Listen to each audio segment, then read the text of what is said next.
Welcome to Weekly Digest, where we highlight the works of ministers of government as they push the administration's development agenda.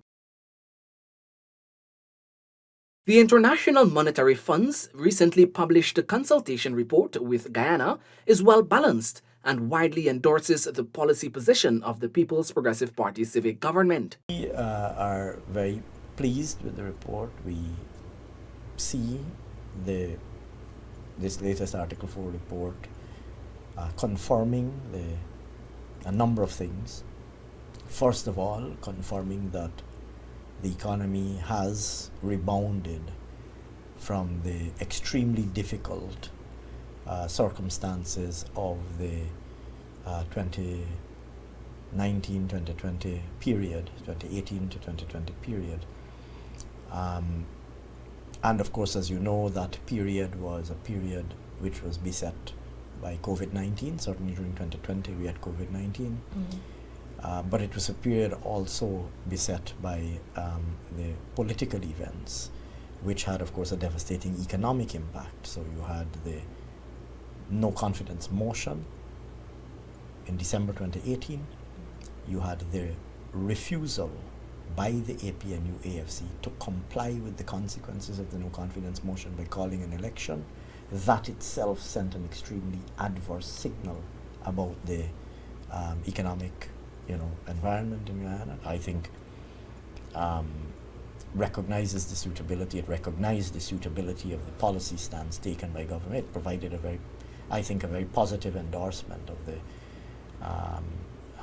policy position of the government taken across the across various areas. Minister Singh said government is also pleased that the report struck a good balance in terms of identifying risks going forward. So there, I would say that what the positive commentary contained in the report reflects is the result of the policy positions taken by our government from the first day we returned to office. Government has recognized the copious work performed by the Court of Appeal and is proposing to amend the law to increase the complement of judges to have a minimum of 5 and a maximum of 9. The system requires greater speed in the disposal of cases for there to be justice efficiently and in accordance with law. Government is proposing to,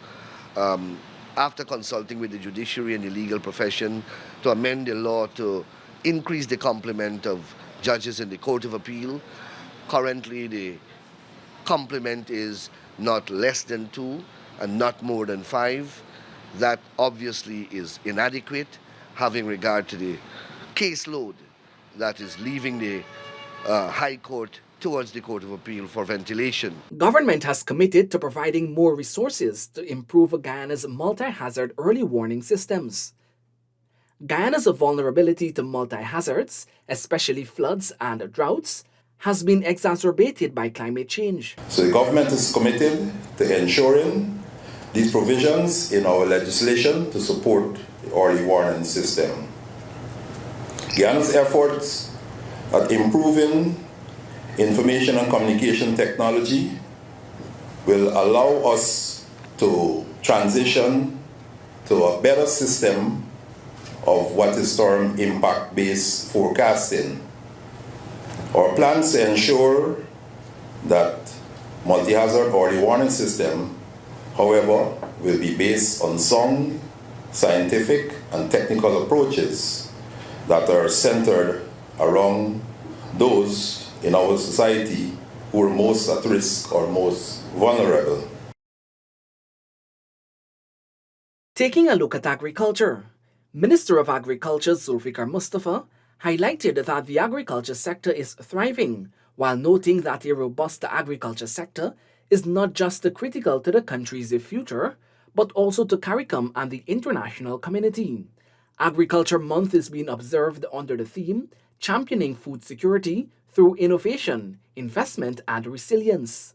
For this reason, our government has initiated a wide range of transformative initiatives and projects in the agriculture sector to ensure its resilience and sustainability. The theme of this year's Agriculture Month, championing food security through innovation, investment, and resilience, reflects in part the alignment of Guyana's food security goal with that of the region. Our ministry has the honor of leading the ministerial task force in CARICOM. For the first time in the history of our country, the Ministry of Agriculture in Guyana is chairing the CARICOM Ministerial Task Force and driving the agriculture agenda of CARICOM. Grassroots farmers will soon benefit from improved productivity while practicing climate-smart agriculture, as government will be guiding them throughout the process. Well, that is why when we launch here, the entire program now is crafted to cater for grassroots people, where we can bring in grassroots farmers, educate them, bring them into new crops, help them to go into smarter way of doing agriculture, climate smart agriculture. So this will be highlight some of the aspect of agriculture where they can increase production, where they can increase productivity, but at the same time do agriculture in a smarter way and do agriculture in a way that is more modern and modernized. 150 fisher folk will soon benefit from emergency supply kits from the Ministry of Agriculture's Fisheries Department. Each kit contains a life jacket, a fuel container, a non-corrosive marine whistle, a weatherproof first aid kit, and a rain suit. Today we are here, as I said, to receive these tangible donation and from the FAO. And you know that the fishery subsector in our country constitute a large set of people who depends directly, or almost 9,000 persons depend directly on the fishing industry in our country. And you have thousands of other persons who depend indirectly to earn a livelihood from the fishing industry. Health Minister Dr. Frank Anthony noted that even the current low numbers are not an accurate reflection of the rate of infection, since most people are mistaking the disease for the flu and are not visiting health facilities. While we're not seeing a lot of cases here, we must not be lulled into a false sense that they aren't cases. The big challenge that we have is that I think there's a lot of COVID fatigue, if there's such a term, meaning that people just fed up. Nobody wants to wear a mask. Nobody wants to come and get vaccinated. So we have this challenge. But we are going to see people getting sick anyhow. Guyana is looking to improve its oncology services with the establishment of an oncology center here. Oncology is a branch of medicine that specializes in the diagnosis and the treatment of cancer. We are working with Mount Sinai to develop an oncology center here. And it's not just for breast cancer, but it would be for all cancers. So we'll be able to have better guidelines in place for each of the different types of cancers, and to have not just meds available, but if people need chemotherapy or radiotherapy, all of those types of interventions would be available to the patients. So in the next few years, our oncology services are going to improve tremendously. Guyanese who test positive for COVID-19 will soon be able to take the Paxlovid pill to treat the disease. Government has been working to secure the medication. We have been working with UNICEF to be able to procure Paxlovid.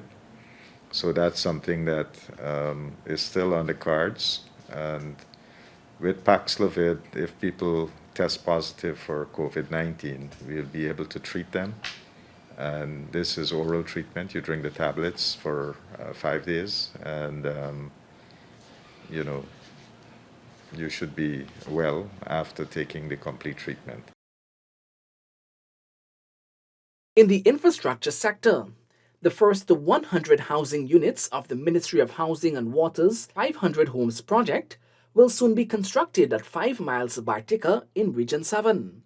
The 500 Homes project was created with the intention of improving the quality of life for formal workers, which include teachers, medical workers, and the members of the joint services. Today's exercise will allow all of you who want to become potential homeowners to start the process, but more importantly, to start it as quickly as possible because the banks are equipped to pre-qualify you on the spot. The PPPC administration, through the Ministry of Public Works, has launched its $1.8 billion road improvement project set to widen the corridors from Conversation Tree to Dennis Street, Georgetown.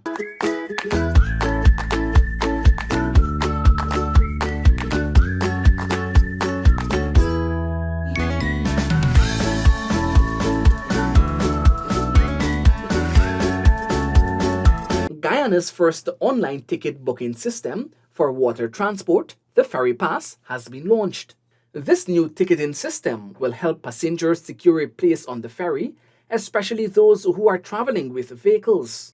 At the center of the People's Progressive Party civic manifesto and work, it's not only about delivering the new bridges and the new 4-lane highways, and building better stellings and hard infrastructure, but at the center of what we do, it's people. And whenever we do something that will improve the lives of people, we are achieving what we set out to do. In education, government will soon resuscitate the cereal factory in Region 2, Pomeroon, Supernam, to supply primary schools under the breakfast program. Education Minister Priya Manikchand made this disclosure during the launch of the breakfast program at Taymouth Manor Primary School.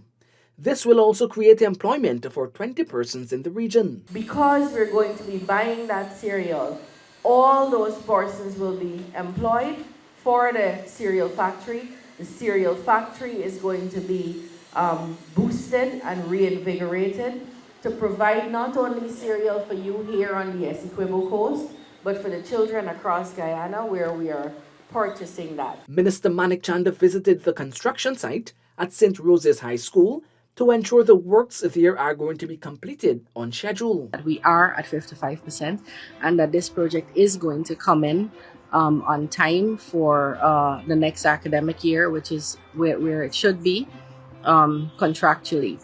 There will be more classrooms, far better conditions for teachers in the staff room, a really nice social area for students to have lunch and congregate, a big auditorium that St. Rose's was known for, and all in all, far better conditions. It's also going to provide for us far more space in Georgetown. Government is also looking to have universal secondary education by the year 2025 and is working on the infrastructure to accommodate such a feat. We're also really working hard to bring in universal secondary education before the first term is up. And so you'll see 2 new schools going up in Region 3. You'll see one going up in the Upper Mazaruni, one in Region 1, the rebuilding of Northwest as another school in Region 1, just to make sure we bring in universal secondary education as we were able to bring in universal primary education.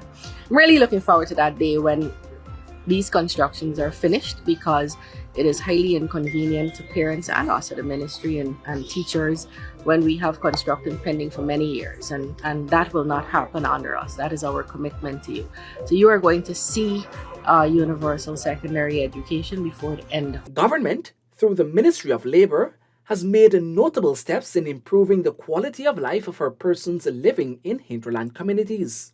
Exemplifying this, Minister Joseph Hamilton has committed to including food preparation courses as part of the BID program in Campbelltown, Region 8. This follows a request made by the village. I suspect we will have to spend some money to help them to have more equipment and tools to utilize to do the type of programs that we want to do, that it can be sustained. And the school is prepared to offer that support and assistance, and for us to use their premises. Guyanese can be assured of effective management over the oil and gas industry as the Ministry of Natural Resources has intensified capacity building. With funding from the World Bank, the ministry obtained the Guyana Petroleum Resources Governance and Management Project, a key software for the oil and gas sector. At the rate at which the sector is being developed, it means that we got to learn fast. And we got to learn from mistakes made by previous or other oil producing countries. And we got to ensure that we correct those mistakes in this process. What we had promised is to ensure that we build out the framework or the architecture to manage the oil and gas sector. And this is what we are working towards, and that is why we appreciate the support from Halliburton, along with other companies, Exxon and Schlumberger and other companies who are partnering with us, and especially with regards to capacity building.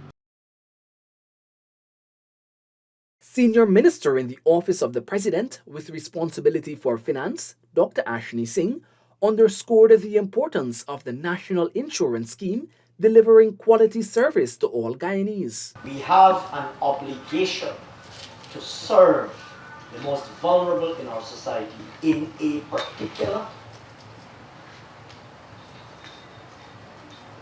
and by particular I mean in a compassionate manner, driven by the high ideals of public service. Nobody walking into an NIS office should be treated with disrespect or contempt. And that's it for this edition of Weekly Digest. For these and other government-related information, do log on to our website, dpi.gov.gy, and our social media platforms as well. Goodbye.